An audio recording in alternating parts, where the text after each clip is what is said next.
present, we do have a quorum. Thank you. Thank you, Angela. At this time, I will move on to item number 3 on the agenda. I would like to ask the committee members and the Bureau staff to introduce themselves.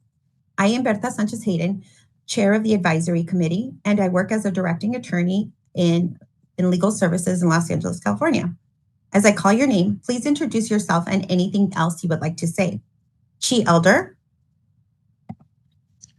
Good morning. My name is Chi Elder, and I'm an appointed member as part of the California Senate Rules Committee, and I'm based in San Diego, California. Elizabeth Ichikawa. Good morning. My name is Elizabeth, and I serve in the court investigator role on the advisory committee. I am the supervising court investigator in Solano County. James Moore. Good morning. My name is James Moore. I am a professional fiduciary and do most of my work in Sacramento County. Linda Ng. Yes. Good morning. I am an enroll agent for a tax office, and I am from Sacramento. Rebecca May. Good morning. Rebecca May. I'm Bureau Chief of the Professional Fiduciaries Bureau. Reza Pejuhesh. Good morning, everyone. Reza Pejuhesh. I'm filling in as the committee's legal counsel for today for your colleague, for my colleague, Helen, your usual legal counsel who had a conflict. Nice to be with you all today. Thank you for joining us. Angela Quadra. Hi, I'm Angela Quadra, the program analyst for the Professional Fiduciary Bureau. Thank you, everyone. We will now proceed to item number 4 on the agenda. Please allow me to briefly address this agenda item. California law prohibits advisory committee members from discussing or taking action on any matter not on the agenda. However, this item offers an opportunity to the public to comment on items that are not listed on today's agenda. Please be aware that public comment during this agenda item should provide information to the advisory committee members and is not meant to be a discussion between the advisory committee and the public. Though it may seem at times like the advisory committee members or the Bureau staff are not being responsive, following these guidelines is critical to ensuring the rules of the Opening Meetings Act are followed.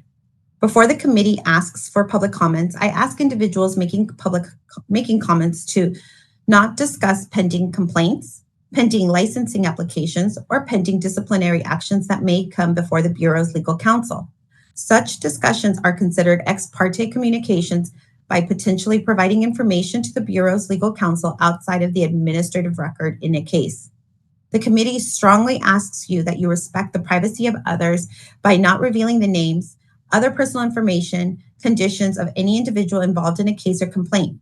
The advisory committee can receive comments regarding the Bureau's process in general, but it cannot receive comments on specific cases.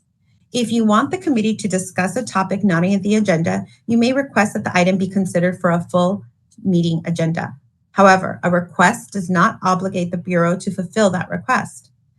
If your comment is related to an item on today's agenda, please wait until we get to that agenda item. Comments at this time are only for items not on the agenda. To allow the committee sufficient time to conduct its full schedule of business, public comments will be limited to 2 minutes apiece. Please do not duplicate or repeat the comments of a previous speaker. I will now ask the moderator to call for public comments from any individuals attending this meeting via WebEx. Thank you, Madam Chair. I'm opening up the WebEx question and answer panel, also referred to as a Q&A. If any member of the public would like to make a comment, please type comment using the field in the lower right-hand corner of the screen and send it to all panelists, or you may simply raise your hand. We are displaying instructions and we'll give you a moment.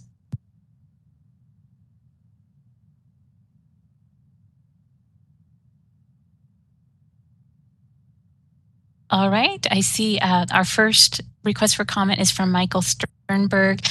Again, you'll have 2 minutes. I'll give you a 30-second warning. Michael, you should be able to unmute yourself. And Michael, you're unmuted. Can you hear me? Yes. All right, there we go. I'm actually surprised I'm first. I'm here as a member of the press. I have a YouTube channel called @FatherInExile. And I'm here because I am suspecting that public comments will be made to discuss problems that are going on in the Orange County Probate Court. I do want to let you know that I've been attending the California Bar Board of Trustee meetings for the last year, where I've been challenging the board about the rampant misconduct that is going on with attorneys and with the bar itself in California. Namely, the bar does not investigate complaints of misconduct and has a pattern and practice of closing out complaints versus investigating. So I'm reporting on that. One alarming thing that came to light recently was that Sherry Diamond of the Santa Clara County Bar Association admitted to the state bar that she has been shredding complaints sent to her pursuant to the local rule of court 3B. So we're going to pull that thread and see where it goes. But I do want to commend you for having public comment at the beginning of your meetings. I do also commend the state bar for that. At least they are not obstructing that. I think this is an important step towards transparency. I would take issue with the announcement made at the beginning of this meeting about not naming names. I think that is a big problem in California. There's too much confidentiality, too much secrecy in these licensure processes and in these investigations. And when that is going on, 30 seconds. Thank you. You cannot hold the bureaucrats accountable. So I'm trying to get the Bar Board of Trustees right now to hold public hearings and to invite me to testify about all these ridiculous confidential letters that their bureaucrats are issuing. I don't know what's going on with your agency, but I will do public records requests to find out. And so thank you for listening to me, and I look forward to seeing how the rest of the public comment goes. All right, the next request for public comment is from Jody. And Jody, you should be able to unmute. Sorry, pardon me. This is Reza filling in as legal counsel for today. I just wanted to jump in real briefly and reiterate something that was stated in the introduction and maybe touching on what was just stated. I'm not sure I fully understood about the piece about not naming names, but if I did understand that correctly, it referred to the statement in the introduction about not bringing up matters that would relate to open investigations and actual specific complaints. That's actually a legal matter, and it's not a matter of shrouding anything in secrecy or anything like that. There are appropriate avenues for complaints to be brought up and be investigated, and in order to ultimately have the board, the committee make an objective decision on a matter, the law requires that they do so based on what's admitted into in a hearing and not what's presented to them in a public meeting like this or elsewhere. So that's the reason that folks are asked to, again, this is public comment for any items not on the agenda, a chance for folks to address the board directly and bring up important information to the board's attention, but also important to not kind of taint the process by going into the specifics of complaints and specifics of actual open investigations and things like that in this forum. Again, not any intent or desire to shroud things in secrecy. That's hopefully helps to kind of understand where that's coming from, because I can understand how that might not fully be understood on its face. So I just wanted to add that. With that, I'll turn it over to the rest of the public commenters. Thank you. Thank you, Board Legal Counsel. And with that, we'll go to our next request for comment, which is from Jody. And Jody, you should be able to unmute yourself. All right, we'll try that one more time. Jody, if you see a request or a pop-up to unmute yourself, go ahead and click on that. There you go. Jody, you are unmuted. Okay, great. Thank you all for being here and letting us make public comments. One of my biggest concerns is lack of sanctions or any ramifications for fiduciaries that lie and breach their duties. All they basically get is a slap on the wrist or one of the closed cases where this woman in Orange County committed incredible crimes, she was able to save face and just surrender her license. There's actually nothing stopping these crooked fiduciaries from like draining estates, one of them for gambling debts and others just for their own self-profit, because even when they're caught and, you know, families go to great lengths to expose them, nothing happens to them. They surrender their license to go set up shop in another state. And I just wish that there was something this committee could do to make it not so appealing to these crooked fiduciaries. I know there's good ones out there, but a lot of us have only experienced the ones that are above the law and untouchable. Thank you for your time. This is Reza, counsel again, and I apologize for interrupting. I'm not going to repeatedly do this, but just to play on that off on the last comment, I just, again, hopefully that this might help provide some context and understanding. A license, and this is, I'm not speaking to a specific case. I don't know the specifics of that case, but if an individual goes through a license disciplinary proceeding and surrenders their license, that's considered formal discipline. It's recorded as discipline against their license. If they ever sought to practice here, that would be on their record, and should they seek reinstatement of their license, that's they're going to have to prove that they've been rehabilitated. Otherwise, they won't get their license reinstated.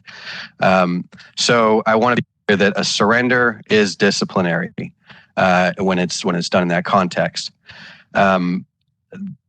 Besides that, the board does have a limit on its authority. It's not, you know, a criminal body that can punitively sanction somebody. Its role is to, and I keep saying board, the committee is to protect the public from licensees here in California. So there's only, you know, so much it can do.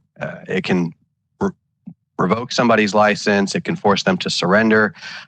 When somebody wants to go out of state, their record of discipline here in California ought to follow them out of state as well. So the other state that they want to set up shop in hopefully would look at California's discipline and you know, ask them if they were disciplined by another jurisdiction, and take into account the again, the disciplinary action that this committee would have taken. So if other states are, you know, a little looser or lax or letting folks set up shop in their states, that's unfortunately not within the control of this committee. But again, the main point I just wanted to be clear on is that a surrender, once a disciplinary action is brought, is itself discipline. Thank you. This is the moderator. Our next request for comment is from Farnaz Rahimi. And Farnaz, you should be able to unmute yourself. There you go. You're unmuted. Hello? Yes, we can hear you. Thank you. Good morning. Thank you for this time. Just seconding on what Ms. Jody Sussman says. I'm one of the victims of the same fiduciary and fiduciary company services in Orange County. And I believe what Ms. Sussman just meant, it's not just, you know, we understand what Attorney Reza said, that it's just handing their license, it means that they've been disciplined. But it should be more severe. I mean, the amount of things that they do to us, to our elderly, these fiduciaries, these corrupted fiduciary, and then just with the slap of the hand goes away, or just, you know, they can even go to another state and practice. It should be more severe than that. And then we are requesting, I know that probably we didn't get a chance to put it on this comment section, but we would like to have more accountability for these people. If the Bureau has more restricted policy against these corrupted ones, it's going to be, they're just having second thought before doing something else, like, add their suspension record. They have to just report their suspension, or add the number of removals. Or, when I read the sunset review, it says that you remove the criminal investigation. I mean, anybody has a 30 criminal, seconds. just thank you for just asking more restriction to these people, because it's getting out of hand, and then we are trying to help the bureau to just sending documents to do the investigation faster. Thank you. All right, this is the moderator. I see no further requests for public comment. Madam Chair, I return the floor back to you. Thank you so much. Thank you to the individuals who provided comments, and thank you, moderator. At this time, we will now proceed to item number 5 on the agenda. Rebecca, can you please read the Bureau's mission statement?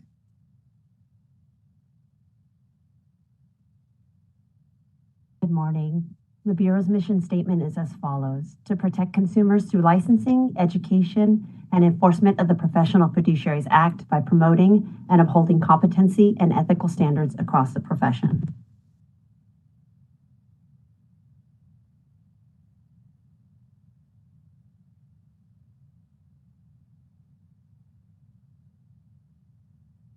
I apologize.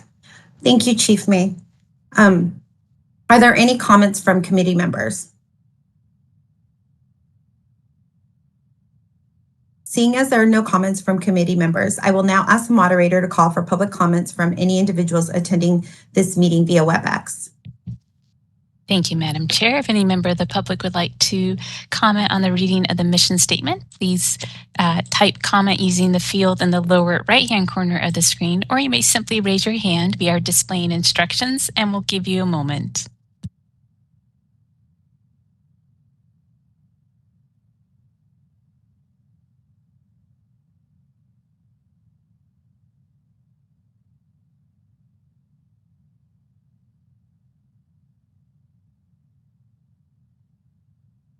All right, and I do see Farnaz Rahimi with a raised hand for comments. So Farnaz, again, you'll have 2 minutes. I'll give you a 30-second warning, and you should be able to unmute. Good morning again. I somehow reviewed the sunset review and the mission of the board meeting. To my knowledge, I'm sure they're doing the best, and I appreciate, and then we thank the 3 members. I believe there is only 3 full-time, and we understand they are under staff.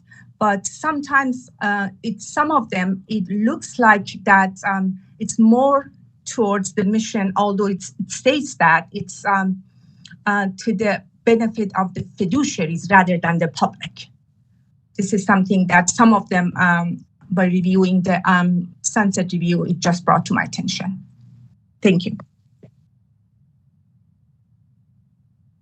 All right, this is a moderator. I see no further requests for comment. Madam Chair, I return the floor back to you. Thank you, moderator. And thank you to the public comment, to the individuals who provided public comments. At this time, we will now proceed to item number 6 on the agenda. Are there any suggested edits to the September 27th, 2023 meeting minutes by the committee members?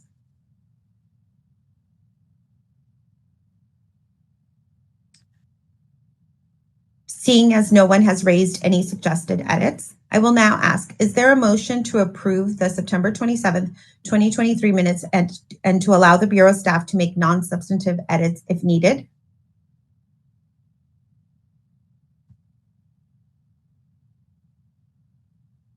So moved. This is Chi Elder. Yeah, I'll second. This is Linda Ng. Thank you. Are there any discussion from the committee members?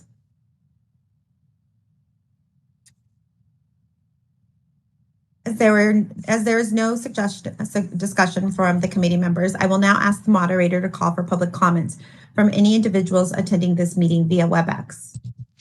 Thank you, Madam Chair. If any member of the public would like to comment on the meeting minutes, agenda item 6, you may raise your hand or type comment using the field in the lower right-hand corner of your screen, and we are displaying instructions.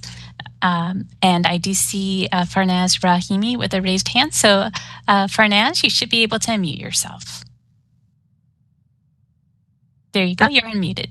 Thank you so much. I'm not certain that this area is in September 27th, but I noticed the criminal background check was taken out and it was either proposed or accepted on September 27th. And also the area in regard to the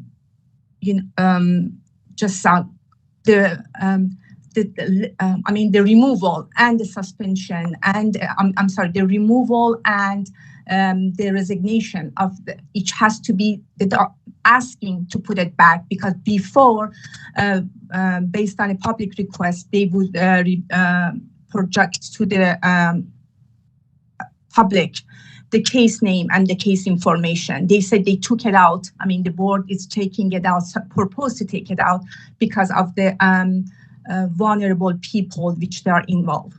But I believe this is to protect the fiduciaries, not those vulnerable people. If we, as a people that we being conned, don't bring that to your attention, these people already doing that. So we would like to put that back to expose the case number and case information for all the removals and the resignation due to the cause that the comment fraud again. Thank you.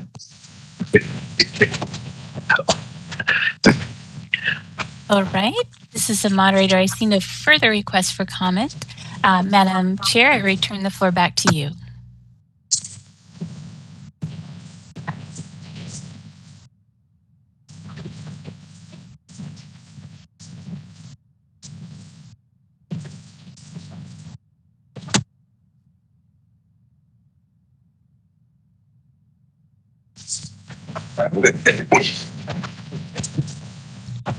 Apologies. I'm sorry. This is a moderator, and Reza, it looks like there's feedback coming from your mic. Were you wanting to say something? Okay, Reza, we can't hear you. You might want to call in for your audio.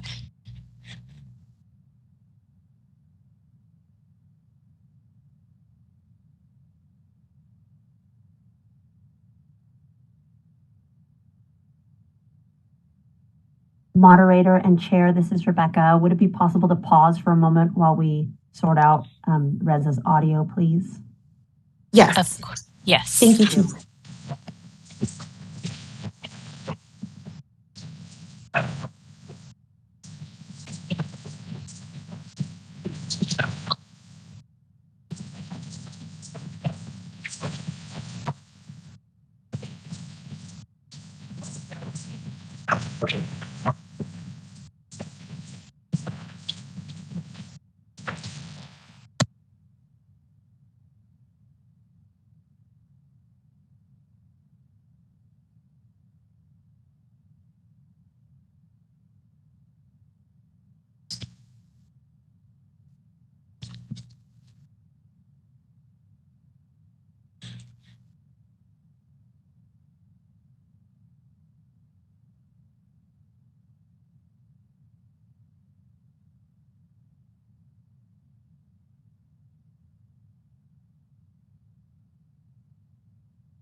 All right, this is a moderator, and welcome back, legal counsel. Reza, would you like to do a Mic test.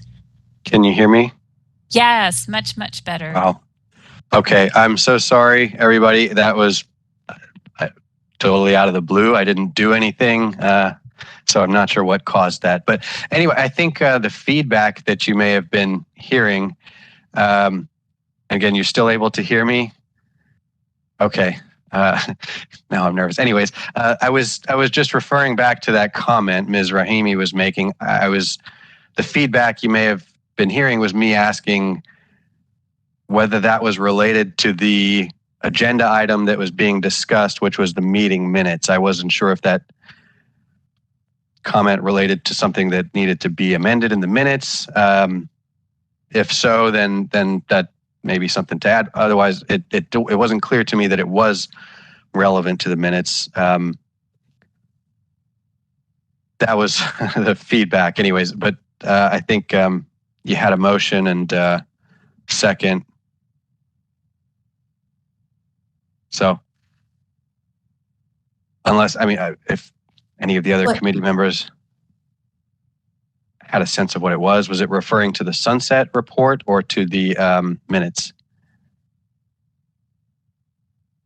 I would open the floor to the other committee members. I understood it relating to the sunset report, but I would open the floor to the understanding of other committee members. This is Rebecca. I have the same understanding that it was related to the sunset review report and not directly the minutes here. Okay, so that's fine. And she can clarify later, but the motion, I think, then is there still a vote needing to be taken on it? Yes, Council. Yes. Okay. May we repeat? I'm so sorry for the interruption. Oh, not at all, Council. Am I okay to proceed to call for a repeat of the motion? Yes. Yes. Thank you, Council. Angela, please repeat the motion provided and followed by a roll call vote. The motion is to approve the minutes as written and allow the Bureau to make non-substantive changes as needed. So as I call your name, if you agree to that, please say that you do. Bertha Sanchez Hayden? Agree. Chi Elder? Agree. Elizabeth Ichikawa? Agree. James Moore? Agreed.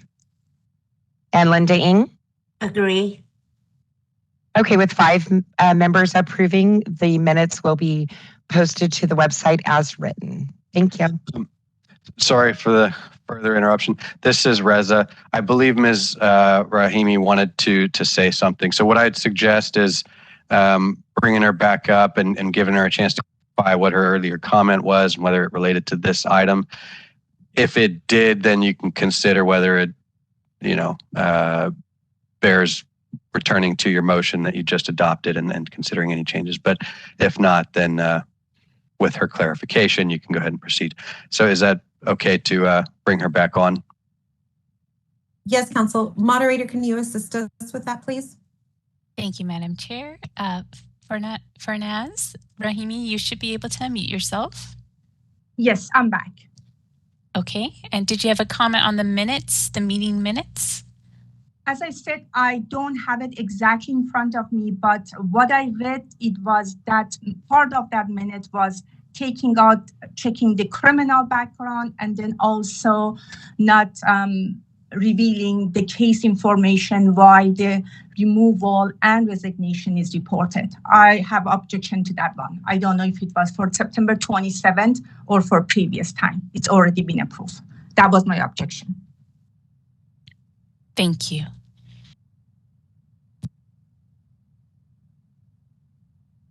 Council, based on the public comment, may we proceed with the adopted motion, or would you like us to have a further consideration based on the public comment? I think your motion can stand unless any committee members, based on the comment, wanted to return to it.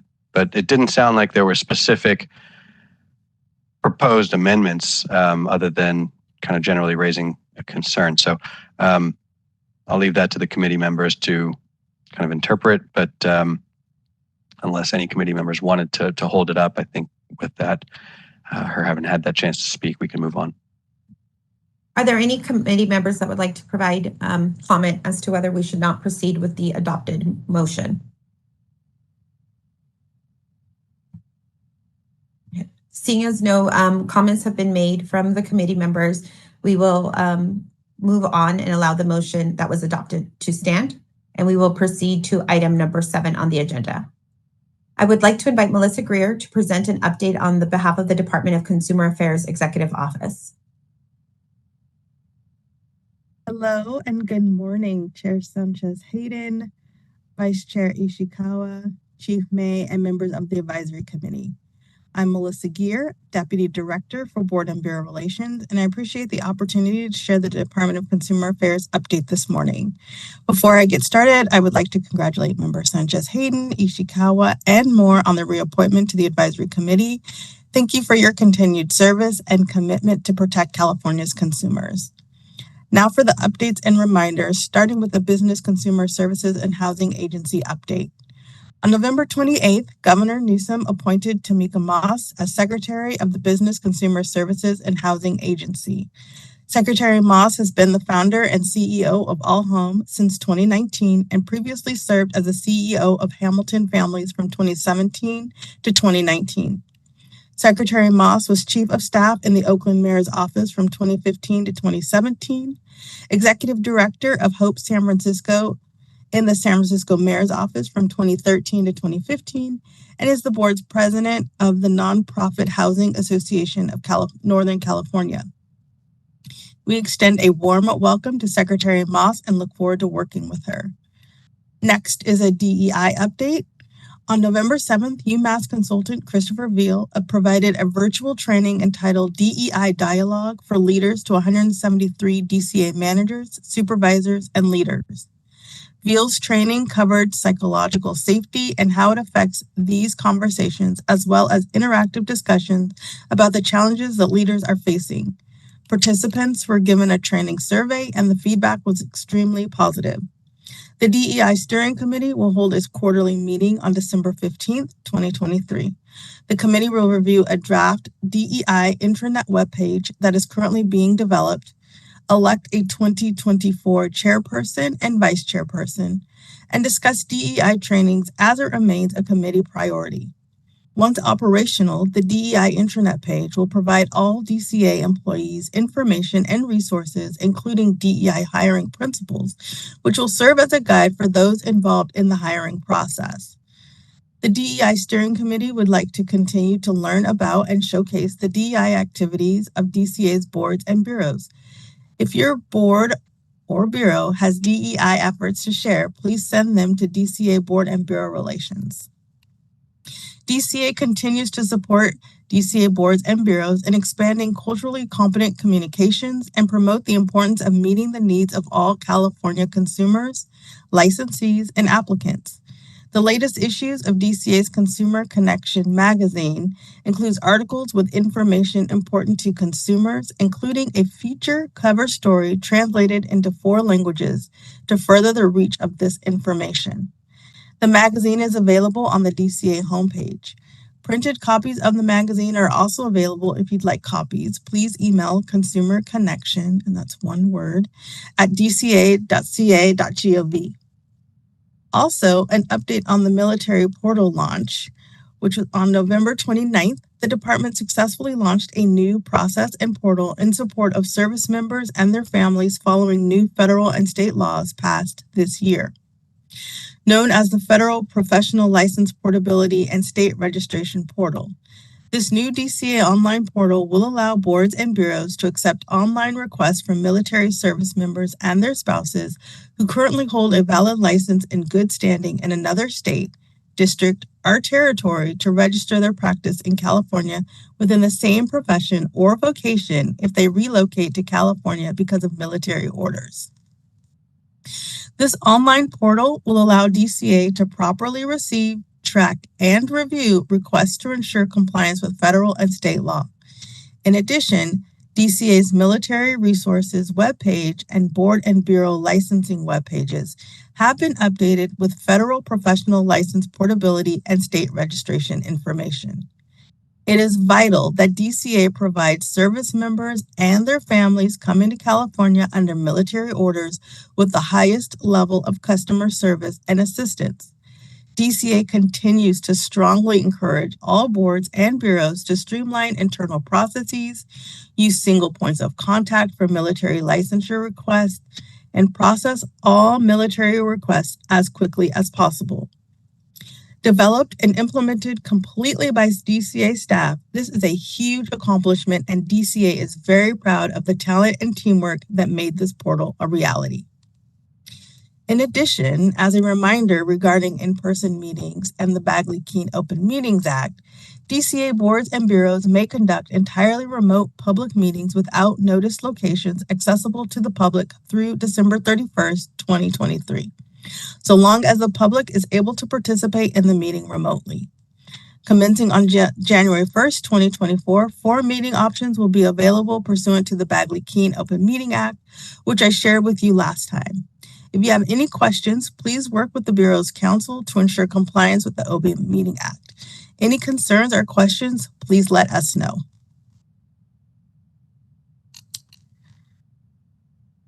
Please keep the following reminders in mind as you begin to prepare to close out this year and look ahead to 2024.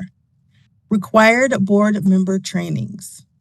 First, as the end of the year quickly approaches, there are 2 DCA-wide mandatory trainings that if you haven't already completed, we ask that you do so immediately. This includes sexual harassment prevention training and information security awareness. All DCA employees and appointees, including board and advisory council committee members, will need to complete the sexual harassment prevention training by December 31st, 2023.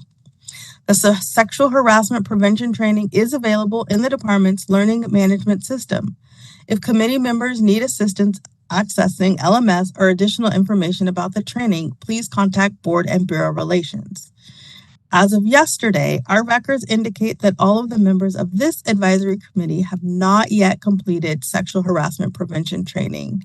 Please do so immediately. This month is also a perfect time to make sure that you have completed all your required board member trainings and submitted your certificates of completion to your executive officer or bureau chief and DCA at member relations, one word, at dca.ca.gov.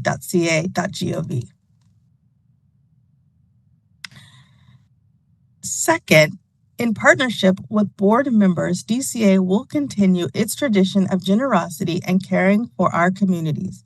This year's Our Promise Giving at Work campaign is underway and runs through December 31st.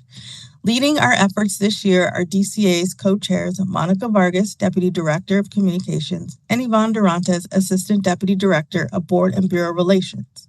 This annual campaign gives state employees, including board members, an opportunity to support nonprofits through a one-time donation or payroll deduction.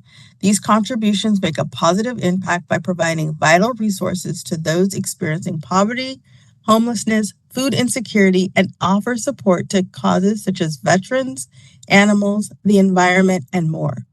We hope you will join the state's campaign and contribute to a nonprofit or nonprofits of your choice. For additional information on how to give by December 31st, please contact Yvonne Durantes. And third, the annual California State Employees Food Drive started this month and runs through January 8th, 2024. In our effort to support families in need, DCA has distributed collection boxes at the following Sacramento area locations: Headquarters 1, Headquarters 2, BAR, the Bureau of Automotive Repair, CSLB, Contractor State Licensing Board, and Evergreen. Employees and board members can drop off non-perishable items in the boxes for DCA to donate to a local food bank. Collection boxes will be available through January 8th, 2024.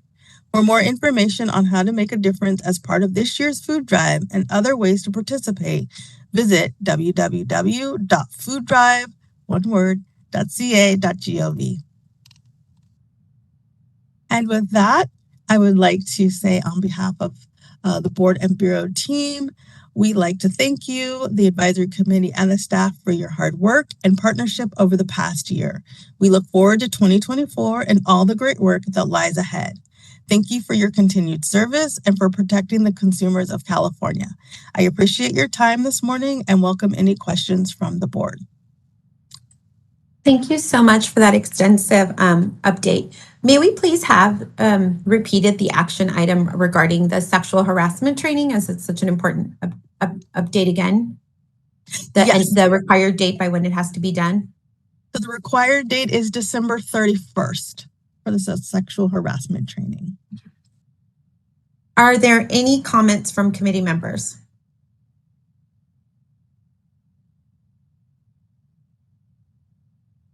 I am not a committee member, but I do have a comment. This is Rebecca. I wanted to ask, so thank you, Ms. Sanchez-Hayden, for your question about the sexual harassment prevention training and clarifying that it's due by the end of the year. It's a interactive video. It's maybe like an hour long or an hour and a half. I don't think it's super long, so it shouldn't take too long. And I apologize that I've not been pressing on the advisory committee members better throughout this year to get that training done. So I apologize for that. And also I wanted to clarify that the information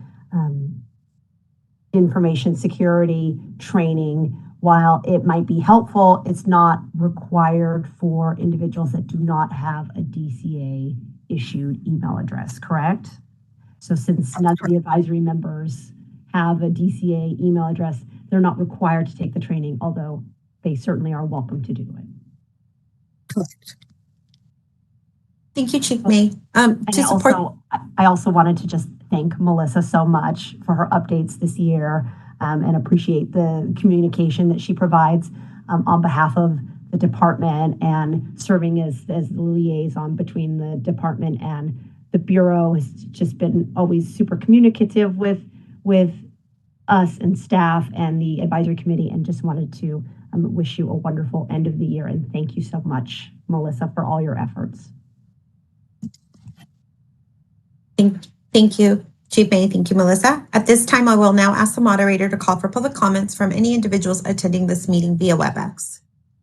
Thank you, Madam Chair. I'm opening up the Q&A panel, and if any member of the public would like to comment on the DCA update, please either raise your hand or you may type comment using the field in the lower right-hand corner of your screen. We are displaying instructions, and we'll give you a moment.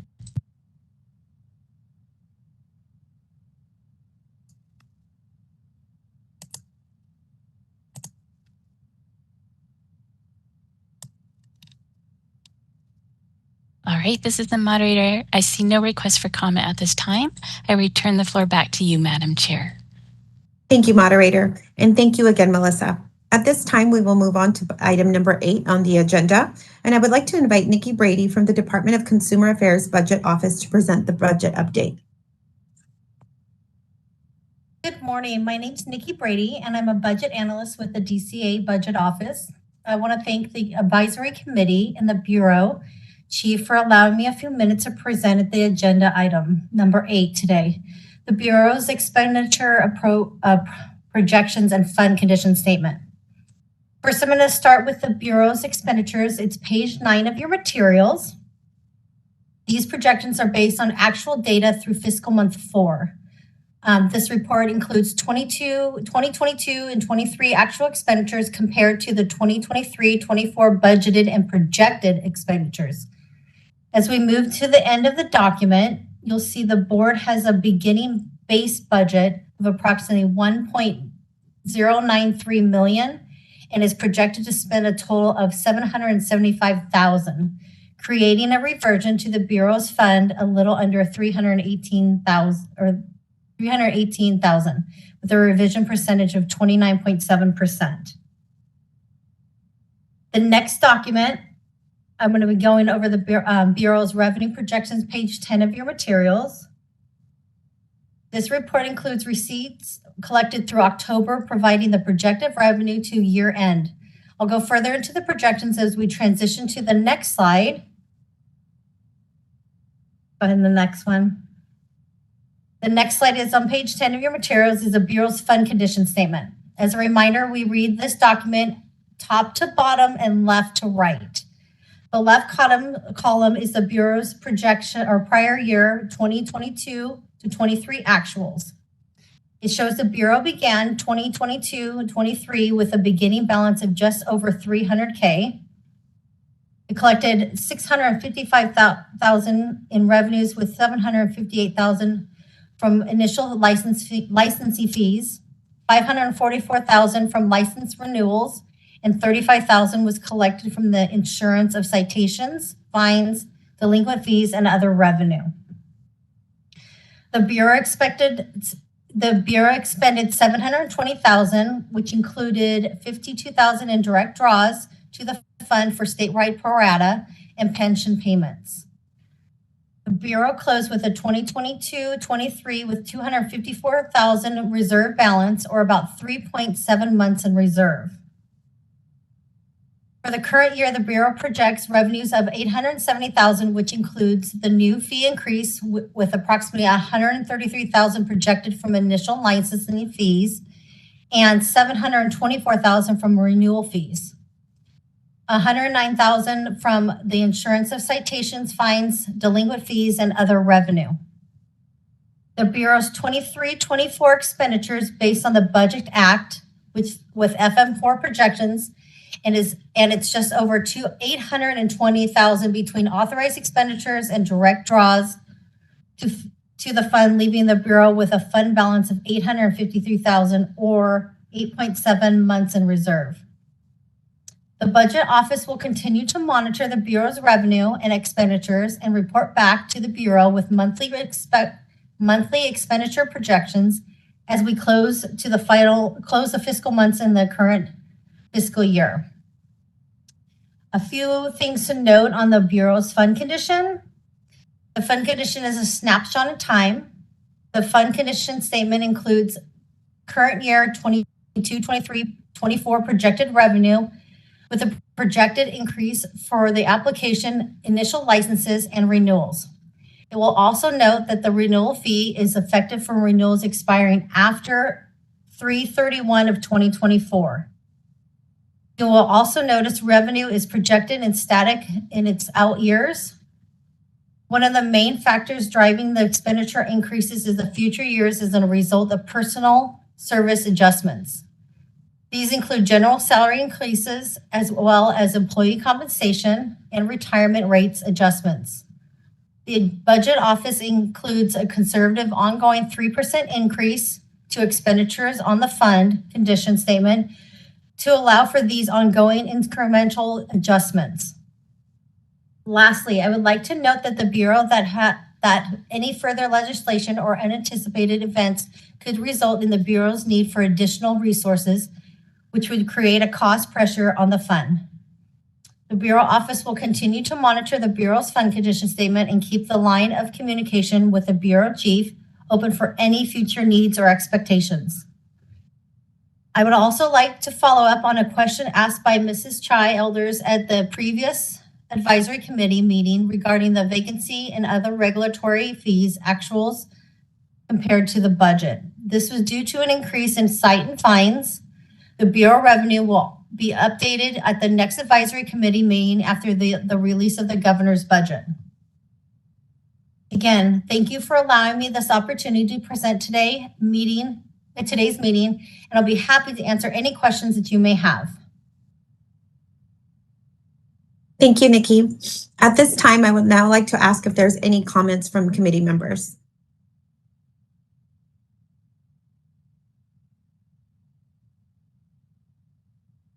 This is Chi Elder. No additional comment. I just want to say thank you for the follow-up and the report out. No problem. Are there any other comments for committee members?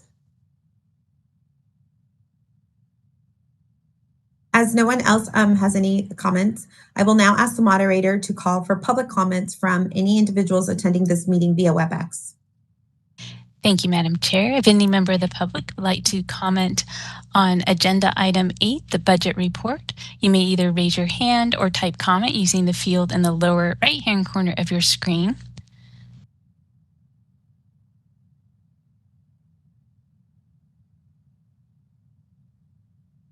All right, and I see a request for comment from Farnaz Rahimi.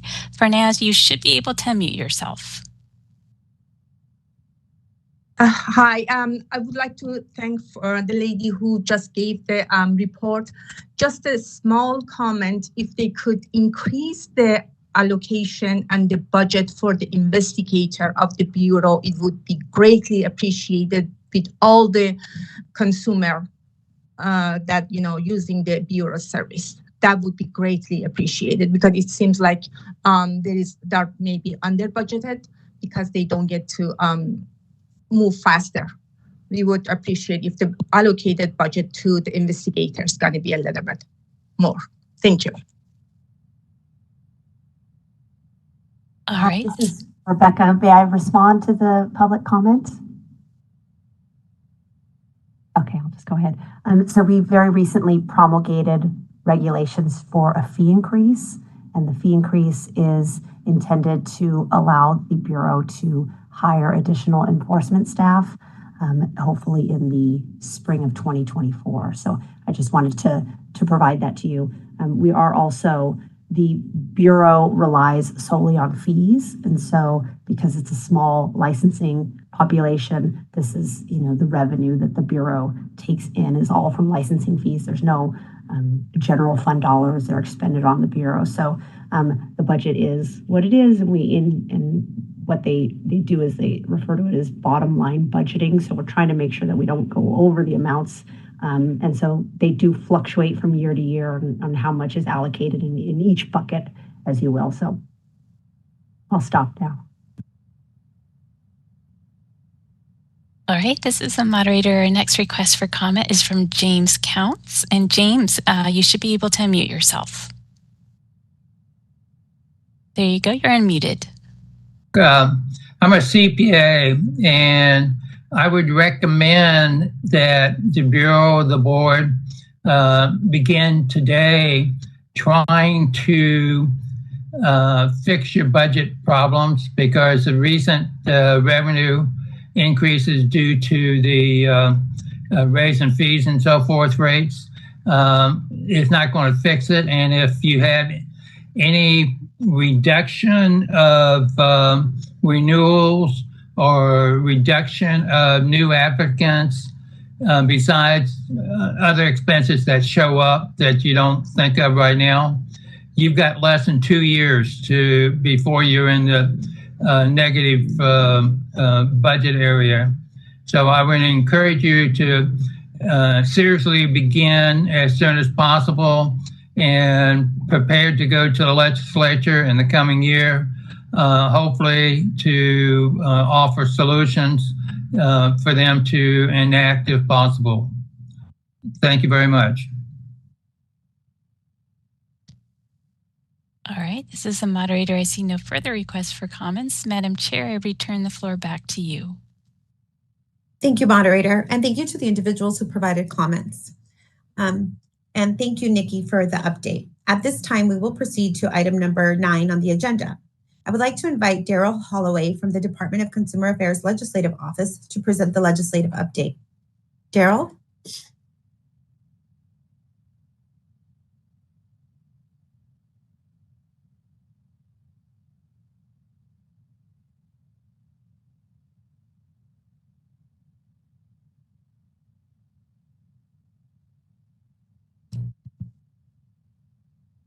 This is the moderator. Can't hear. This is the moderator, and Daryl, I see you're unmuted, but we are not hearing you. What you may want to do is where it shows the microphone at the bottom middle of your screen, there is a drop-down caret. If you click on that, there's audio settings. You can increase your input-output. If that doesn't work, you can go to microphones and choose a different microphone. We'll give you a moment.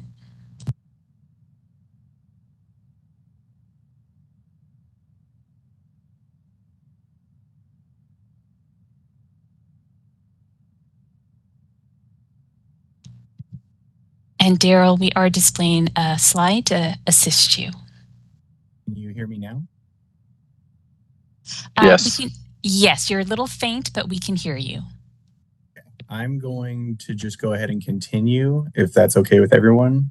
Is it good enough to continue? Yes, you've gotten louder. Okay, great. So this is a update for the end of the year. Just as a reminder, this is the end of the first year of a 2-year bill cycle. So any bills that did not get passed this year, there will be another chance for them to pass next year before the end of the session. Just some important dates to pay attention to. At the very top of the screen, January 1st is when statutes take effect. So any bills that got signed this year will go into effect January 1. Jumping right into the bills, AB 1262, this bill was approved by the governor and signed into law this year. It extends the sunset review date of the Professional Fiduciary Bureau from January 1, 2024 to January 1, 2028. It makes a number of statutory revisions in response to issues that were raised in the Bureau's sunset review process. Some of those revisions were staggering the terms for committee members and allowing expired licenses to be reinstated. It also repealed a provision transferring authority from the Bureau to the Advisory Committee. The next bill, Senate Bill 232, this was a 2-year bill and it did not get signed into law, but there, like I said earlier, there's a chance that it could be picked up again next year. This bill extends the definition of gravely disabled in the Lanterman-Petrish Short Act to include conditions where an individual is incapable of making informed decisions about or providing for their own medical care or other personal needs. And as a result, that person is at risk for substantial bodily harm, dangerous or worsening of a serious physical illness or significant psychiatric deterioration. It also specifies that gravely disabled includes conditions in which a person is unable to provide informed consent due to anosognosia. The next bill, Senate Bill 280, this bill was also approved by the governor and signed into law this year. It requires conservators beginning January 1, 2025 to submit care plans at specified times and imposes civil penalties and sanctions on conservators for failing to do so. It requires the Judicial Council to develop a mandatory standardized form for the care plans and makes the care plans confidential and limits public access. Final bill I have for you is Senate Bill 544. This bill was approved by the governor and signed into law this year. It's the Bagley-Keene Open Meeting Act bill that I know everyone was very interested in. This bill will, until January 1, 2026, revise the existing teleconference requirements within the Bagley-Keene Open Meeting Act by authorizing a state body to hold a meeting by teleconference if at least one member is physically present at each teleconference location. It authorizes members to participate from remote locations if a majority of the members are present in the same teleconference location. It will also authorize any member with a need related to a disability to participate remotely if certain conditions are met. Additionally, this bill will permit a state advisory body to meet by teleconference if at least one member is present at the primary meeting location. So that's all I have for you folks today. If anybody has any questions, I'm happy to answer them if I can.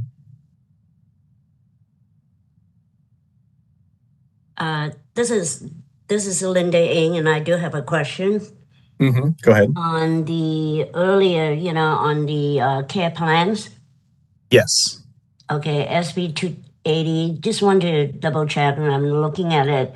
So who, say after the care plans, whose responsibility is it to review I know it's a judicial council, but who's going to enforce that care plans? Is it the Judicial Council also? I believe so, yes. So it's not under the fiduciary responsibility, correct?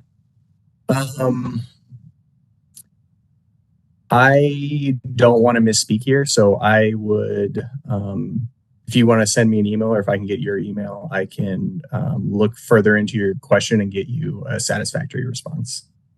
Okay, great. Thank you. No problem. The Judicial Council, by the way, would not likely be the enforcement body. They generally just prepare forms and things for use in court and other kind of standardized situations. Apart from that, I can't add much. I don't know the details of this bill as well as the rest of you. May I generally add about care plans, Council? Don't ask me. Absolutely. Generally, currently, there's a similar form called a determination of appropriate level of care when somebody is in a conservatorship established, and those are filed directly with the court and are reviewed by the court and or probate investigator offices. So that, again, not Judicial Council, who as Council Reza said, is going to be responsible for creating the form that will be used by the public. May I ask a question on SB 232? Yes. I thought that part was, is there a similar legislation that was also adopted, but that not all counties had to adopt the definition right away, but instead it was a rollout, similar to like how Care Court is being rolled out in different jurisdictions? I understood that SB 232 had passed, but that there was a rollout implementation for the term gravely disabled. Not that I'm aware of. I can look into that and get back with you. Okay, thank you. At this time, are there any other comments from committee members?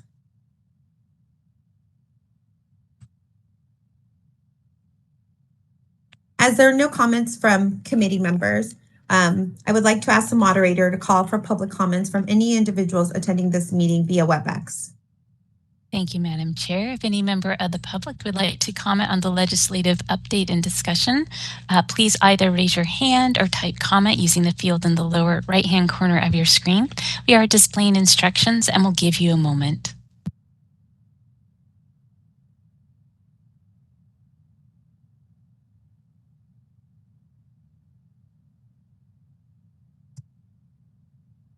All right, this is the moderator. I see no request for comment at this time. Madam Chair, I return the floor back to you.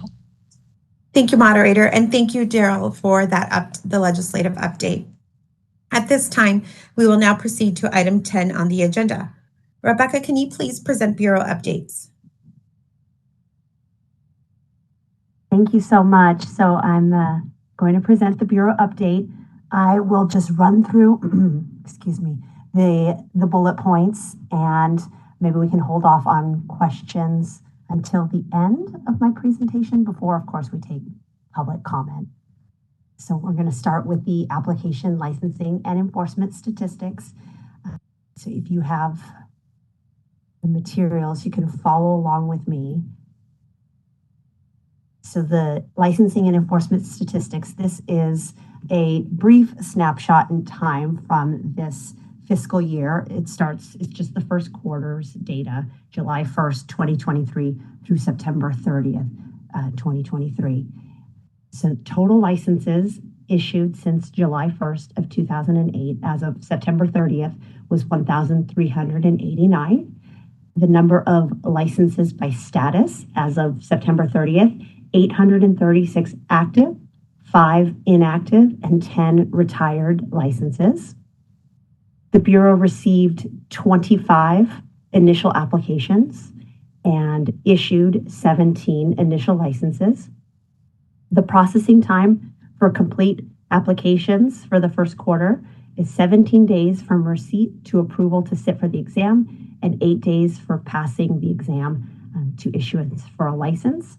I also want to provide a small caveat there. The Bureau is required to process, or at least to process an application and to let the applicant know if there's a deficiency or if they are available or if they are eligible to sit for the exam within 90 days. So we really do strive to do it much quicker, and generally the numbers are similar to this. So these are great numbers. So I just wanted to highlight the good work that Ms. Quadra does here in this regard.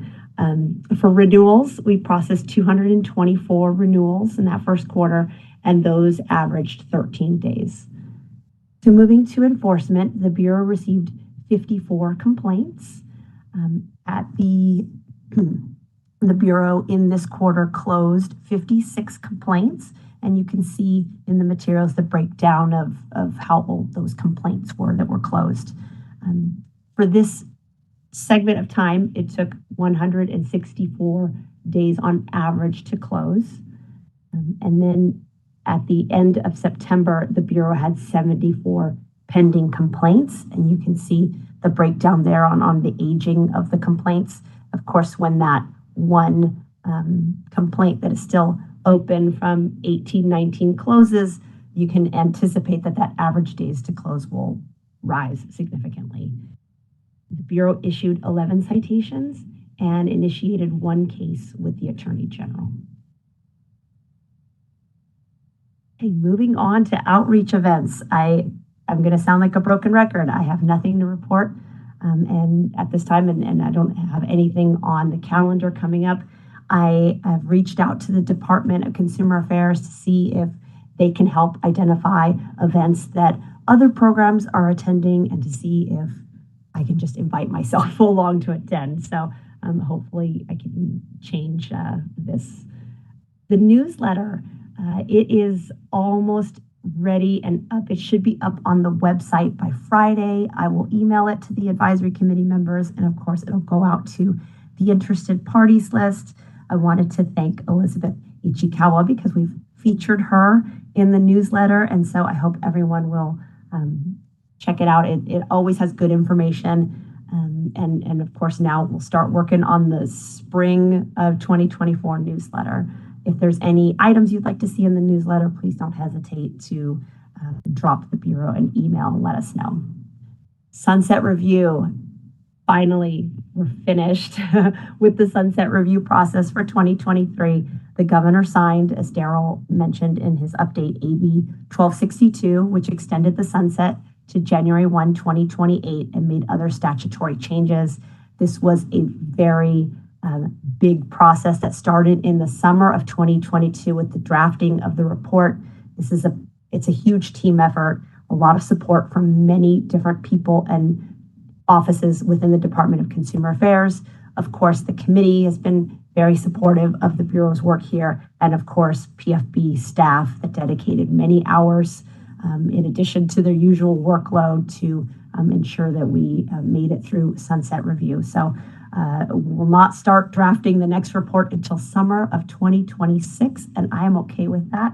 And so we have some time for the next one. So thank you, and I will stop reporting on sunset review at the next meeting. So moving on to the continuing education audit. So first, let me provide a little information about CE requirements.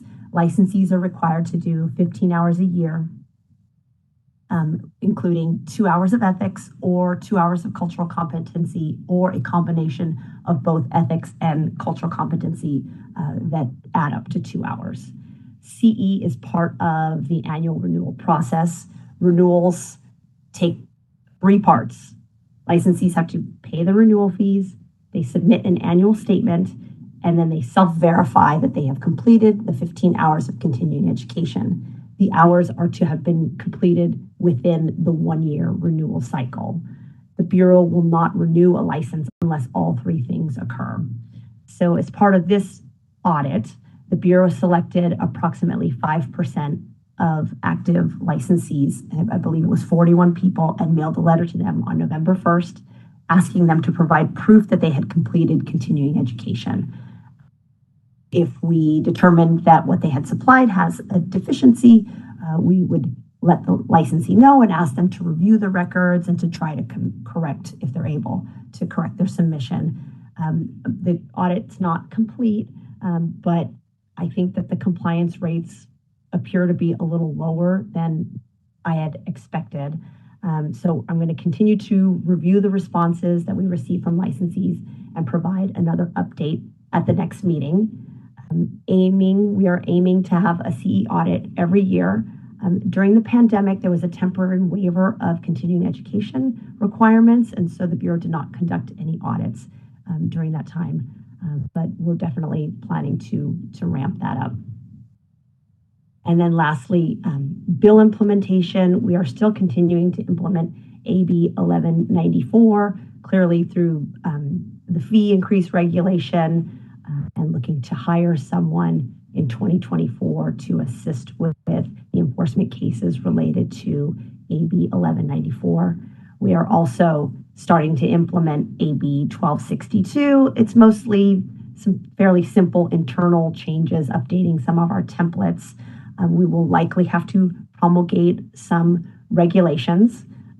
And of course, we are advising licensees about the changes to the law via both the newsletter and the interested parties list, and putting things up putting notices up on social media and doing outreach of that kind. So that completes my update. I'm happy to take any questions or comments from the advisory committee. Thank you, Chief May. Are there any comments from the advisory committee members?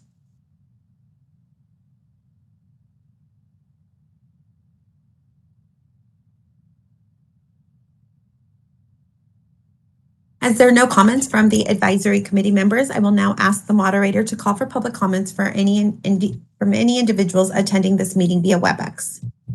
Thank you, Madam Chair. If any member of the public would like to comment on Bureau updates, Agenda Item 10, please type comment using the field in the lower right-hand corner of the screen or raise your hand.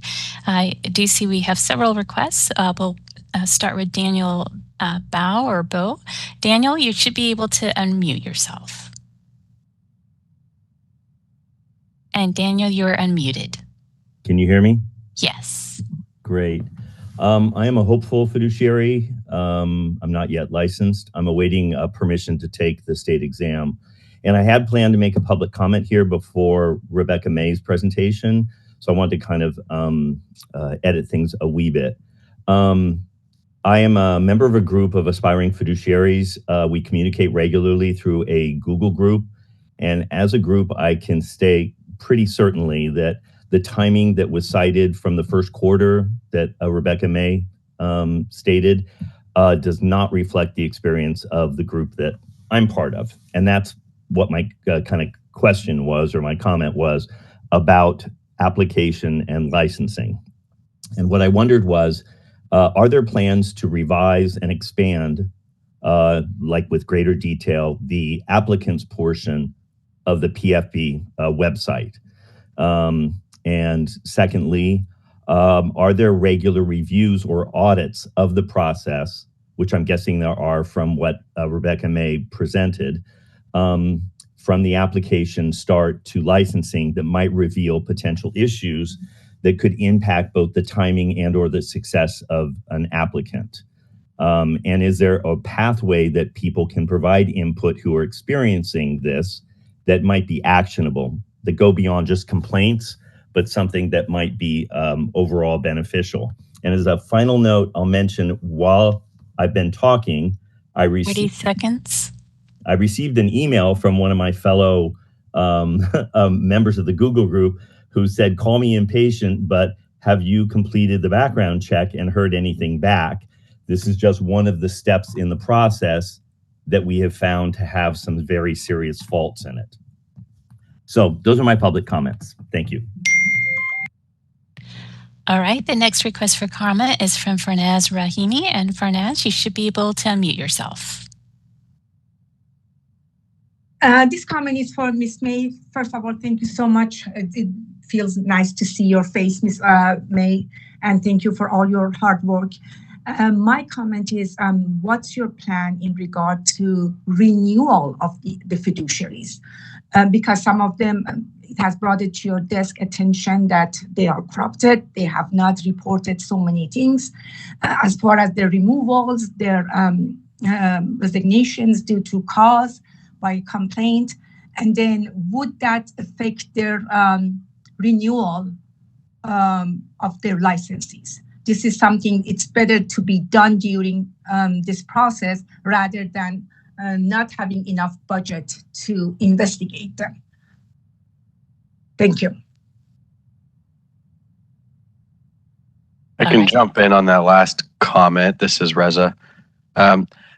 During the renewal process, the committee, the bureau doesn't have authority during renewal to take disciplinary action. If there's a pending complaint, that has to be resolved through the discipline process. So, if a complaint is pending when someone is due for renewal and they seek renewal and they otherwise meet the requirements for renewal itself, which are pretty basic, they would be entitled to renewal. Meanwhile, the complaint would still progress through the discipline process. But because individuals are licensees are entitled to due process before the Bureau simply takes away their license, the Bureau can't make that part of the renewal inquiry. It has to go through the discipline process where the individual is entitled to an opportunity to be heard in a hearing and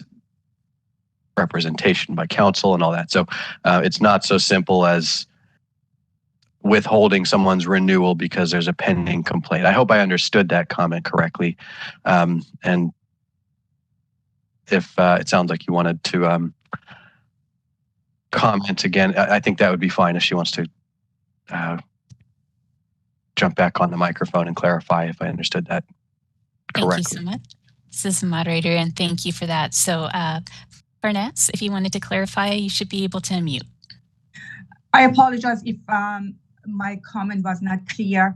I understand, Attorney Reza, that was not what I meant. I meant if we bring it to the Fiduciary Bureau, to the Bureau that this fiduciary has not reported his removal to this year with the document, has not reported his resignation, has not reported that he signed a settlement with one of the clients that to not say anything to the Bureau regarding the complaint. These are part of the annual statement and initial annual statement that the Bureau, the fiduciary has to report. If the Bureau becomes aware that fiduciary did not report these removals, resignations, and the settlements to the Bureau, this is something, that's what I meant, not about the complaint, not about the investigation. Thank you. Well, it sounds like those types of things, failure to report, failure to comply with obligations under the Bureau's laws, those are things that are brought forward through the complaint process and investigated and have to go. So I think my prior comment kind of still stands. All right, this is a moderator. I see no further requests for comment. Madam Chair, I return the floor back to you. Thank you, moderator, and thank you to the individuals who provided comments. At this, thank you, Rebecca, for providing that update. At this time, we will now move on to item 11, strategic plan status update for discussion. Rebecca, could you please present the strategic plan update? Thank you. So first, I wanted to provide an update regarding completed and in progress items. It has been a very busy time for the Bureau since the last meeting, so there's no specifically completed items this quarter, but there are a few things in process related to certainly to goal 1.3 to update the website to effectively assist applicants and licensees and to help Bureau staff for Bureau to use resources efficiently. We are identifying needed changes to the website. We're doing this today by getting feedback from the advisory committee members on some particular pages. However, staff have also been identifying other pages that need revising, and I should hopefully be able to provide to you a robust list of changes to the website at the next meeting. The Bureau is also working with the department to update its how-to videos.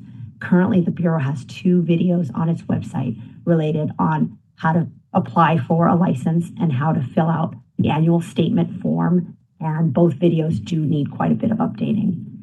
Now that the fee increase has been approved, and we'll get to that more on the next agenda item, the Bureau can start the process of hiring additional enforcement staff in spring of 2024 as identified in the strategic plan under goal 2.5 to hire staff to implement AB 1194.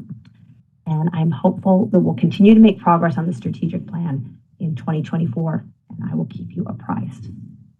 So moving on to the second bullet point, at the last meeting, I asked for volunteers to review the applicant, licensee, and education website pages and to report back today.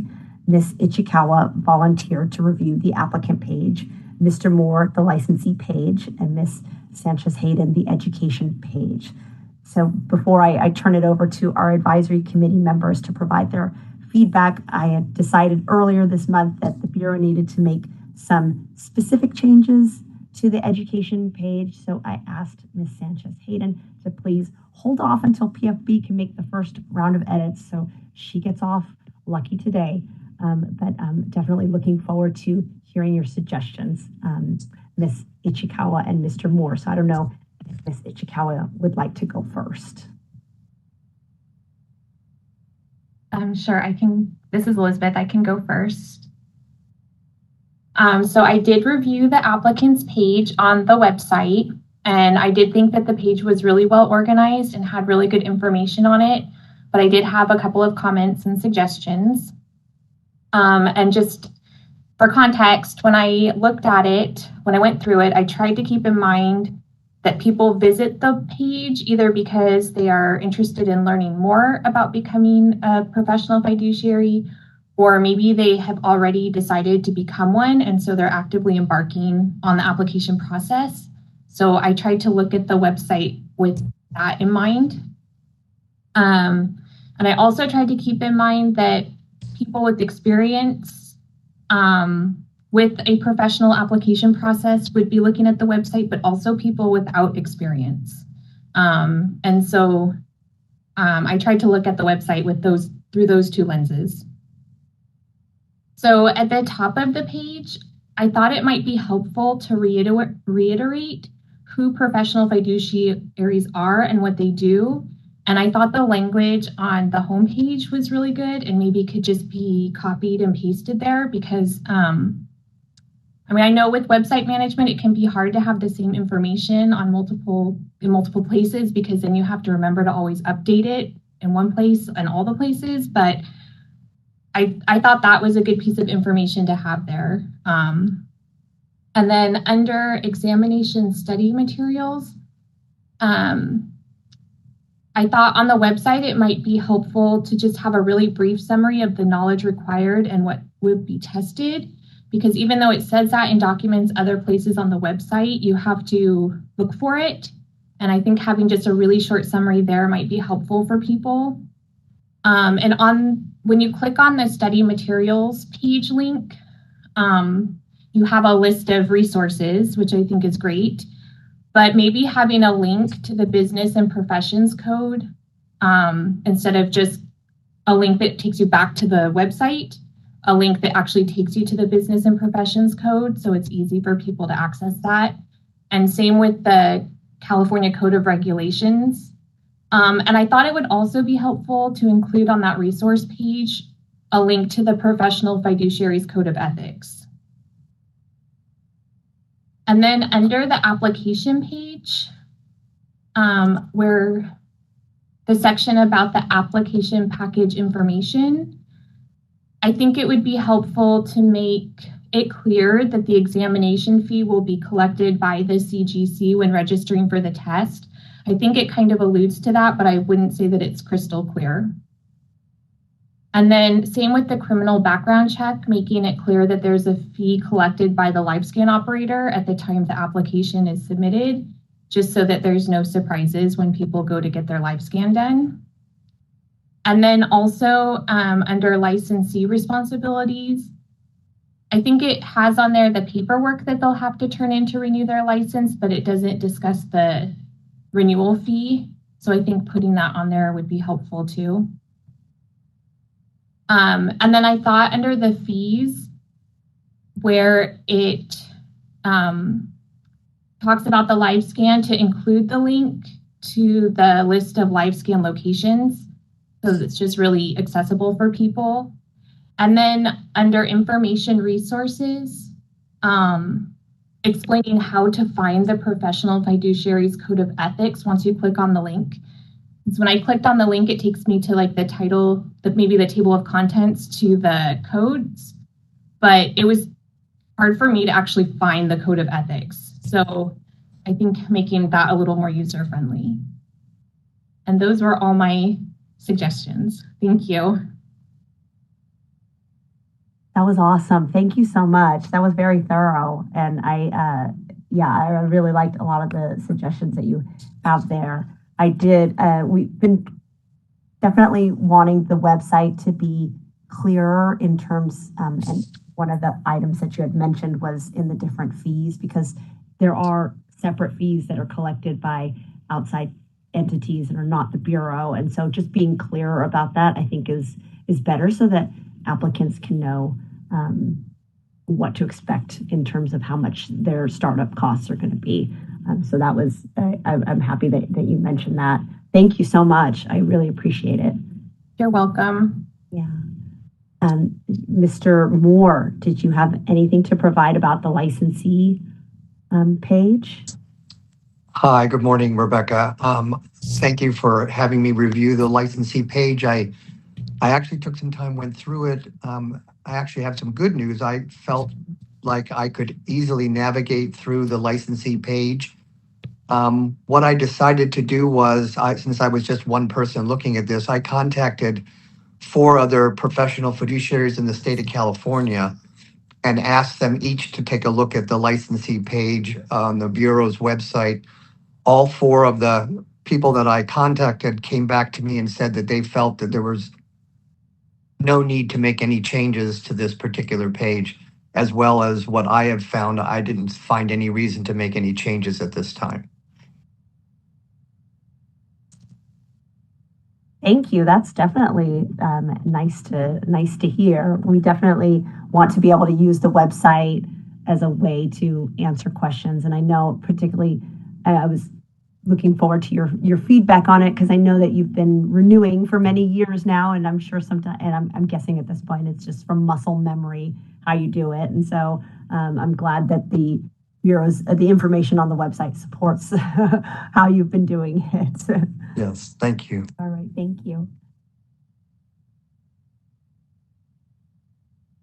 All right, so let's move on to that last bullet item. And I just wanted to open up for discussion with the advisory committee on these 2 items. So digging into the first item to educate professional licensees on licensure and renewal requirements to increase compliance. So a common response that the Bureau receives from licensees when they're cited is that they did not know. And so clearly not knowing isn't necessarily a defense, but ideally the Bureau is sufficiently communicating with new licensees about the requirements under the Professional Fiduciaries Act, and certainly existing licensees too. And we would like for folks to also keep up with changes in the law, because they do occur, of course. Licensees receive a letter when they are first licensed that provides them with reporting and renewal requirements, and asks them to familiarize themselves with the law and to certainly keep up with the laws as they change. We are always certainly available for questions and emails and calls.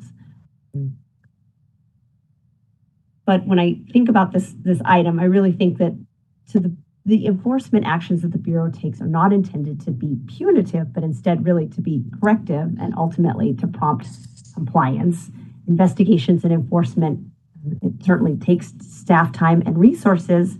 So it'd be nice to, if there was a way for the Bureau to educate licensees so that we can better focus PFB's resources towards bigger investigations and not so much the smaller infractions. So I think I'll just kick it to the advisory committee members and see if you had any particular thoughts of how we can improve or in this area.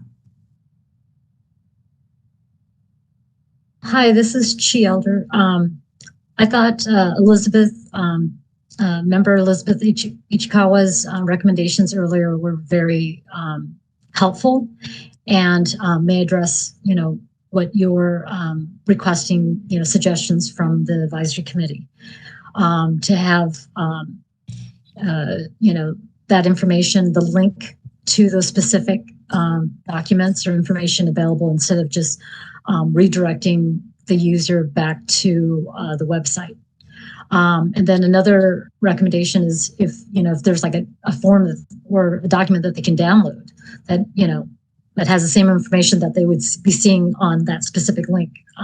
Just anything to make the process easier for new or renewing licensees.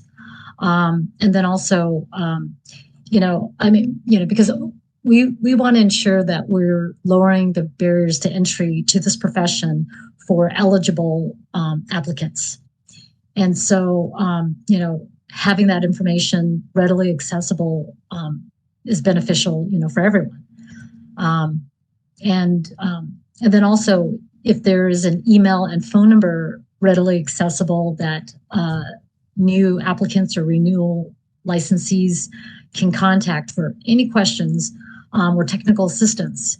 If that's not already there, I apologize because I have not looked at the website thoroughly.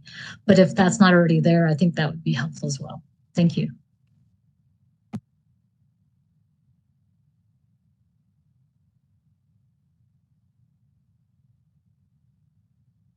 Yeah, this is Linda Ng, and I also have a comment, but this is just a questions.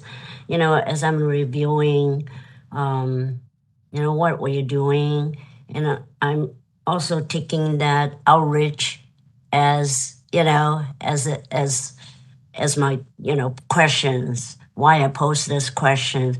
So I just want to know if the Bureau has some kind of like a to provide the licensees an opportunity or give a talk or get the licensees together, because I'm not sure if they come in bits and piecemeal.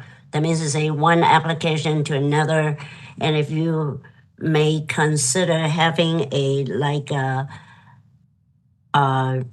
maybe a public education or just webinar to provide this education requirement as a webinar, so everybody will understand, will understand what the Bureau's expectation is. So I know the Bureau staff is very extremely busy, but do we have that in the past? Well, we do have items we do have how-to videos on the website. We have, like FAQs and things of that nature. But I do like your suggestion for a webinar. Of course, the resources are always limited and staff time is limited. But if the end goal is to make it easier for licensees to understand because they've gone to the website and they're like, oh, this is super clear. I don't have any additional questions. I'm not going to email and call. Then that preserves some staff resources if we're clearer on the outset. So I do like that suggestion very much. Yeah. Thank you. And the meeting or the webinar does not have to be long. It just whatever is good. Maybe on a quarterly basis or on a semi-annual basis. You just have something to provide to the consumers. And I think that we can build a relationship with the consumers. And I've seen there's so many participants here today. So there's interest into what the Bureau is doing. That is true. Yeah. That's true. And also, we do have the quarterly. There's obviously this is, people are gathered here. We can always maybe do a segment on, just simple. These are the requirements, just the basics, requirements of licensure. We can figure this out a little, you know, but I appreciate the comment. I think it was a good one. Thanks. Thanks, Rebecca.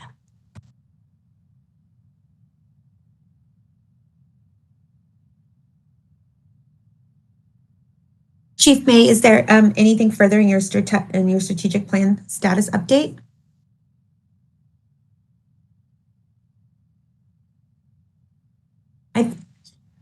I'm not unable to hear you. I'm no longer muted.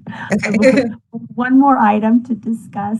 It's the toggling. You know, I mean, I wouldn't say I'm necessarily smoother in person, but toggling back and forth between the WebEx and not being muted. And well, you all know the struggle. So the last item there is strengthening relationships with the courts and law enforcement to enhance the Bureau's enforcement efforts. So this is an item that the Bureau has struggled with historically. The courts are all run at the county level. Law enforcement, of course, is local as well too. And while we might have a good contact here and there, it's just been difficult to establish, you know, firm relationships with both of those entities. I know Elizabeth might have some suggestions regarding the courts, and I don't know if everyone else has maybe some ideas about law enforcement, but certainly open to suggestions on how we can better develop these relationships. Hi, it's Elizabeth. So I do have one suggestion. A lot of the professionals in the courts have associations, like the court investigators have an association, and I don't know if probate staff attorneys have an association, but I do know that they have a listserv that they all belong to, and maybe finding a way to connect with those professional associations. They have conferences, they have regional trainings. Maybe it would be helpful to get on the listservs, and that way you can have more opportunity to develop relationships with those two groups, because the probate staff attorneys do review a lot of the work that professional fiduciaries do in trust cases. And then, of course, the court investigators review a lot of the work that professional fiduciaries do in conservatorship cases. And so that might be one way to establish relationships with them. I like that. We definitely want to receive referrals from the courts if they believe that there's reason to report someone to the Bureau. We want to make sure that they know where to go and where we are. So thank you. You're welcome.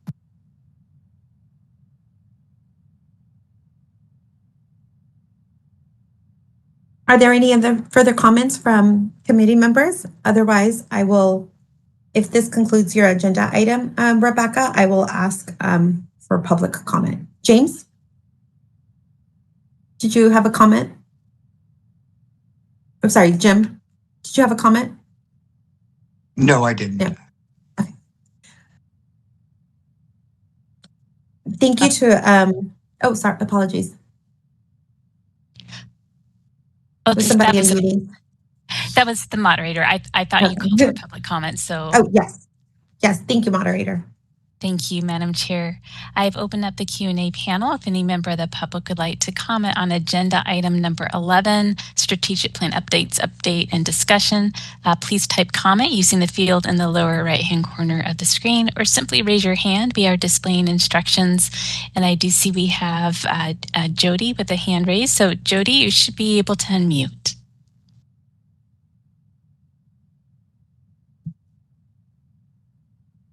All right, Jody, we'll try that one more time. If you see a prompt to unmute yourself, go ahead and click on it. There you go, Jody, you're unmuted. Hi, I'd like to address the comment about the court investigators and attorneys calling out these corrupt fiduciaries. In our cases in Orange County, it never happens. As a matter of fact, the court investigators, it has been proven, have been compliant. It's all a money-making racket for these people, and it takes way too long for the Fiduciary Bureau to investigate them. That That is way too long while they're ripping off money from our dead family members' accounts and self-enriching themselves with their back dealings and fraud against the courts.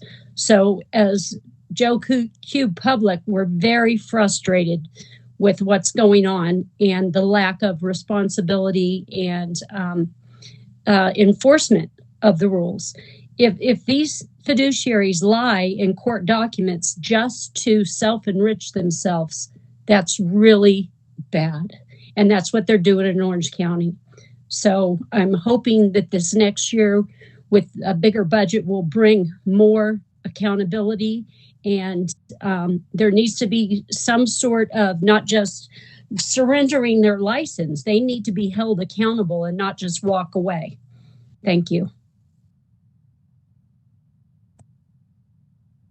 All right, this is the moderator. I see no further requests for comment. Madam Chair, I return the floor back to you. Thank you, moderator, and thank you to the individuals who provided comments. Thank you, Rebecca. In your final update, Rebecca, we will move on to proposed rulemaking, item number 12. Rebecca, can you please provide the status of the Bureau's proposed rulemaking?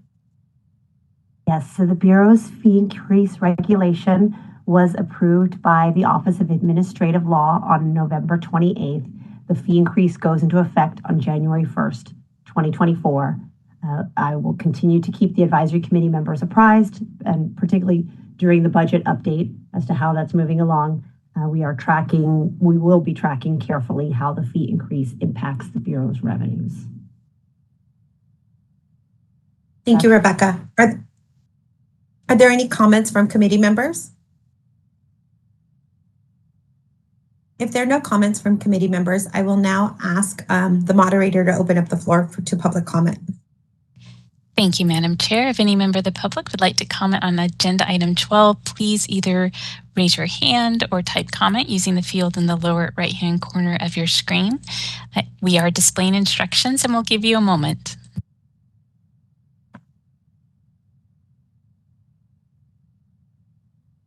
All right, I see a raised hand from Farnaz Rahimi.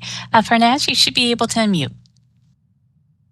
My question is to Ms. May. Is there any, that increase fees only to the initial licensing or the renewal also? Because I believe this has to be a little bit higher in order for the Bureau to have some budget to protect the consumer from these fiduciaries. Not all of them, but some of them are corrupted. Thank you. The fee increase is across the board. It's for initial applications, initial license, and renewals, and then also reinstatement from inactive and retired to active status. So it's across the board. The Bureau was facing or is facing a deficit related to two items, the passage of AB 1194 from 2021, which requires additional enforcement staff and increases the workload of the Bureau and increases the need for resources for the Attorney General's office and enforcement costs, essentially, and subject matter experts. But then also the Bureau had not raised fees since its inception in 2008. And so expenditures have just outpaced revenue as you know, everything certainly costs more now than it did in 2008. So that's what prompted the fee increase. But yes, those increases are across the board with the fees that we collect. But thank you for the question. All right, this is a moderator. I see no further requests for comment. Madam Chair, I return the floor back to you. Thank you. And thank you to those who made a comment. We will now proceed to item number 13 on the agenda. Rebecca, will you please conduct the election for chair and vice chair for the 2024 calendar year? All right. So thank you, everyone. So we are going to elect a chair and vice chair for 2024 today. So the nominations are open for the position of chair. Would anyone like to make a nomination for a chairperson?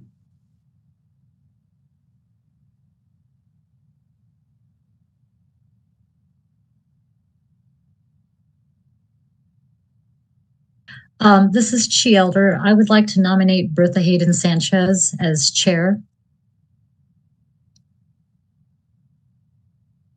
Thank you. Are there any other nominations for chair?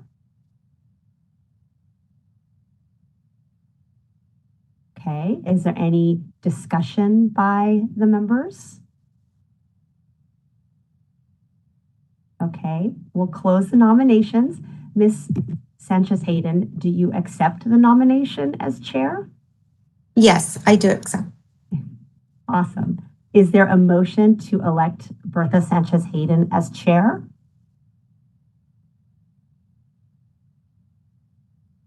This is Elizabeth. I'll make a motion to elect Bertha Sanchez Hayden as chair. And is there a second to the motion? This is Jim Moore. I second the motion. Wonderful. Thank you. So I will turn this back to our current chair to ask for public comment. Moderator, can you please open the floor for public comment? Thank you, Madam Chair. If any member of the public would like to comment, please type comment using the field in the lower right-hand corner of your screen, or simply raise your hand. We'll give you a moment.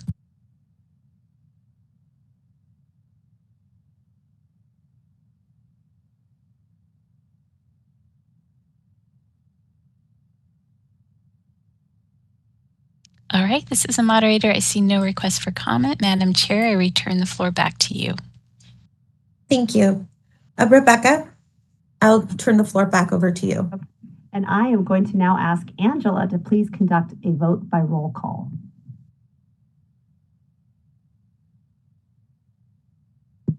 Good morning again. So all in favor of electing Bertha Sanchez Hayden for chair, I will call you one by one. I will start with Chi Elder. Yes. Sorry about that. And then Elizabeth Ichikawa. Yes. Jim Moore. Yes. Linda Ng. Yes. And Bertha Sanchez Hayden. Yes. Okay, then Bertha Sanchez Hayden will be, do I need to do the opposed since there are none opposed and there are none that abstained. So the motion is carried by a majority vote. The new chair for 2024 is Bertha Sanchez Hayden. Thank you. And thank you to the committee members for allowing me the privilege to serve in this manner. Rebecca? Do I now turn the floor back over to you? Thank you so much. So now let's open up the nominations for the position of vice chair. Would anyone like to make a nomination for vice chair? I would like to nominate Elizabeth Ichikawa for vice chair.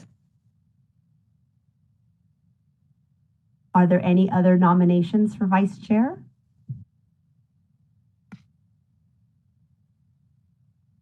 Any discussion by the members?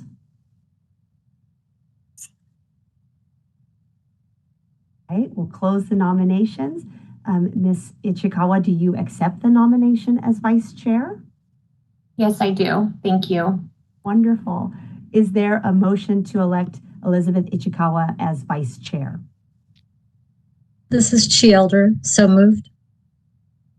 And is there a second? This is Jim Moore, so I second. Thank you. I will turn this back to our chairwoman to ask for public comment. Thank you, Rebecca. Moderator, can you please open the floor for a public comment? Thank you, Madam Chair. I've opened up the Q&A panel. If any member of the public would like to comment, please type comment using the field in the lower right-hand corner of your screen, or you may simply raise your hand. We are displaying instructions and we'll give you a moment.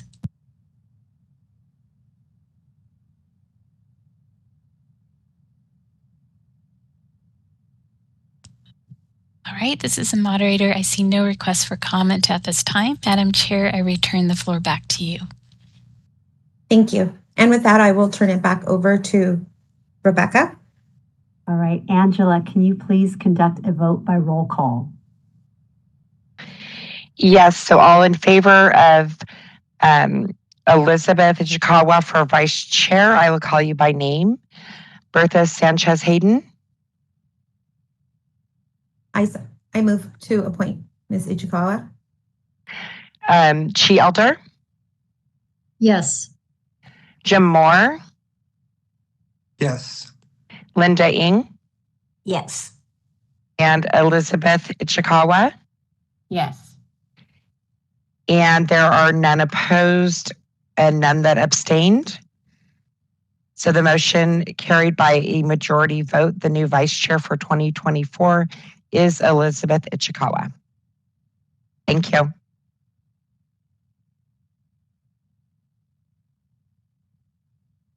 Thank you both so much for volunteering to serve for 2024. I'm super excited to continue to work so closely with Bertha and now with Elizabeth as well. So thank you both so much for your time and attention to the advisory committee.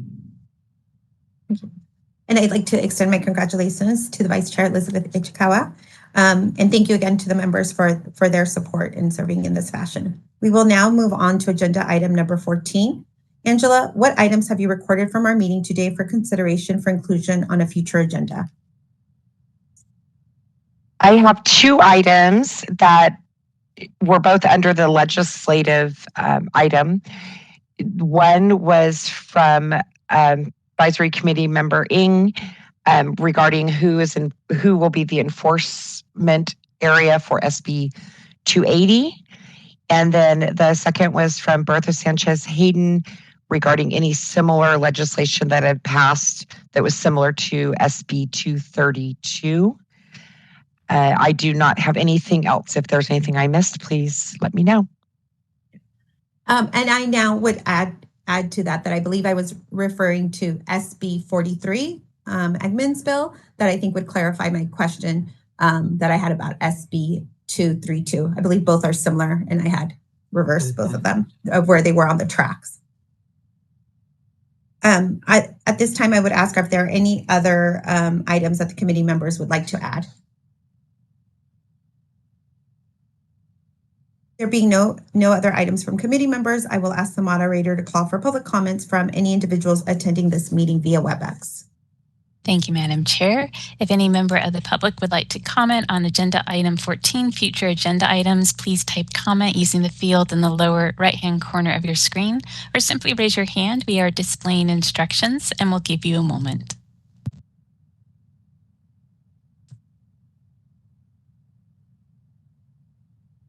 All right, and Farnaz Rahimi has her hand raised. So Farnaz, you should be able to unmute. If I may suggest to be added in the agenda for more compliance and then more restrictive punishment for the complaint. I mean, once the Bureau investigate those fiduciaries. Also, to bring back a couple of the items and the regulation which they took out, such as criminal background checks, and also adding suspension record to the initial and also annual statement. Thank you. All right, this is a moderator. I see no further requests for comment. Madam Chair, I return the floor back to you. Thank you. And thank you to those who provided public comment. Thank you, Angela, for your support with that agenda item. We will now move to the item agenda number 15. The following meeting dates have been scheduled for 2024. Wednesday, March 13th, 2024, Wednesday, June 12th, 2024, Wednesday, September 11th, 2024, and Wednesday, December 11th, 2024. Are there any comments from committee members? As there are no comments from committee members, I will now ask the moderator to call for public comments from any individuals attending this meeting via WebEx. Thank you, Madam Chair. I've opened up the Q&A panel.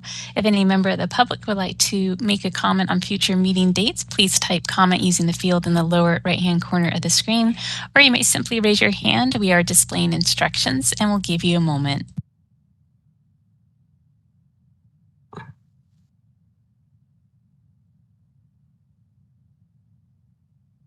All right, this is the moderator. I see no request for comment. Madam Chair, I return the floor back to you. Thank you. At this time, as we have reached the end of our agenda, we will move to item 16, which is the adjournment. The meeting is adjourned at 11:56. Thank you all. Thank you. Thank you. Thank you, everyone. Thanks, everybody. Happy holidays. Thank Yes, you. happy holidays. Happy holidays. Thank you, everyone.